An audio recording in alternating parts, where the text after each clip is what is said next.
लटोया का कहना था कि उसके बच्चों पर 200 भूतों का साया था। और जब लटोया ने अपनी बेटी को हॉस्पिटल में दिखाया तो हॉस्पिटल में वो बच्चे दीवारों पर उल्टी चलने लगती, छत पर उल्टी चलने लगती। दरअसल ये कहानी है 2011 की, जब लटोया अमन नाम की एक महिला और उसके 3 बच्चे इंडियाना ने अमेरिका के गेरी शहर में एक किराए के घर में रहने लगे। ये एक छोटा सा परिवार था, लेकिन जल्दी इनके जीवन में कुछ ऐसा होने वाला था जिसने इनकी जिंदगी को पूरा बदल कर रख दिया। और ये घटना किसी हॉलीवुड की तरह नहीं है, बल्कि ये एक सच्ची और डरावनी घटना है जो कि लटोया और उसके बच्चों के साथ घटी। लटोया और उसके बच्चे जैसे ही घर में रहने लगे, कुछ दिन तो वो घर सामान्य रहा, लेकिन धीरे धीरे जब अजीब घटनाएं होने लगी, अजीब अजीब आवाजें आने लगी घर में से, तो थोड़ा सा डर बढ़ गया। एक दिन लटोया के सबसे बड़े बेटे, जिसका नाम आंद्रे था, उसने कहा कि वो रात में किसी को अपने बिस्तर के पास खड़ा देखता है। वो दावा करता है कि उसे एक काली छाया दिखाई देती है जो कि उसके पल पल करीब आती जाती है और फिर अचानक से गायब हो जाती है। शुरुआत में लटोया ने इसे केवल बच्चों का वहम समझकर नजरअंदाज कर दिया, लेकिन जब घर के और 2 बच्चों ने इसी बातों को बताना शुरू किया तो लटोया परेशान हो गई। घर में अचानक खिड़कियां अपने आप खुलने लगती, दरवाजे अपने आप बंद हो जाते और उन्हें घर के चारों ओर कदमों की आवाज सुनाई देती, जबकि वहाँ कोई नहीं होता था। एक रात लटोया की सबसे छोटे बेटे की तबीयत अचानक से खराब होने लगी। उसे तेज बुखार था और शरीर में एक अजीब तरह का दर्द था। लटोया उसे अस्पताल ले गई, लेकिन डॉक्टरों ने कुछ खास नहीं बताया। बच्चे की तबीयत खराब होने के बावजूद भी वो ठीक होने की ओर बढ़ रहा था, लेकिन कुछ ही दिनों में उसका व्यवहार अचानक से बदलने लगा। वो जोर जोर से चीखता, चीजें फेंकता और घर के एक कोने में जाकर अचानक से रोने लगता और बार बार यही कहता कि यहाँ कुछ है जो मुझे चोट पहुंचा रहा है। लटोया की बेटी, जो सबसे बड़ी थी, अचानक से उसका व्यवहार भी अजीब होने लगा। वो घर के अंधेरे कोने में जाकर खड़ी हो जाती और बहुत ही बुरी तरह से हंसने लगती। उसकी आंखों में एक अजीब सी चमक थी जो कि लटोया को डरा रही थी। धीरे धीरे सभी बच्चों का व्यवहार अचानक से और भी भयावह होने लगा। लटोया को समझ में नहीं आ रहा था कि ये क्या हो रहा है। उसने कई डॉक्टरों की सलाह ली, लेकिन किसी भी डॉक्टर ने उसके बच्चे की मानसिक स्थिति को लेकर कोई ठोस सबूत नहीं बताया कि इसे ये बीमारी है। निराश होकर लटोया ने कुछ पुलिस वालों का सहारा लिया, लेकिन पुलिस को भी वहाँ कुछ नहीं मिला। ऐसा कोई अजीब तरह की चीजें नहीं मिली। निराश होकर लटोया ने पास के एक चर्च में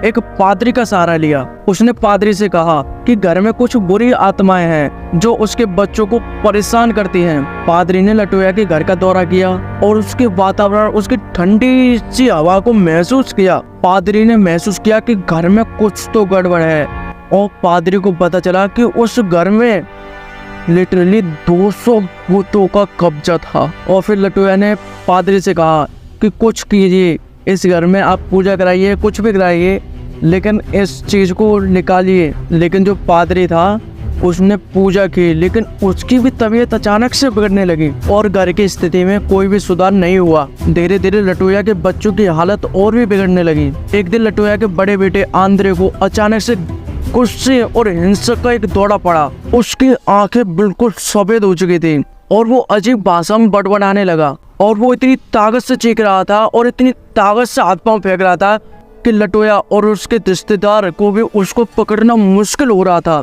ऐसा लग रहा था कि 200 आत्माओं को कब्जा शायद इसी पर हो चुका है। लटोया की बड़ी बेटी भी अब वैसा ही व्यवहार करने लगी थी।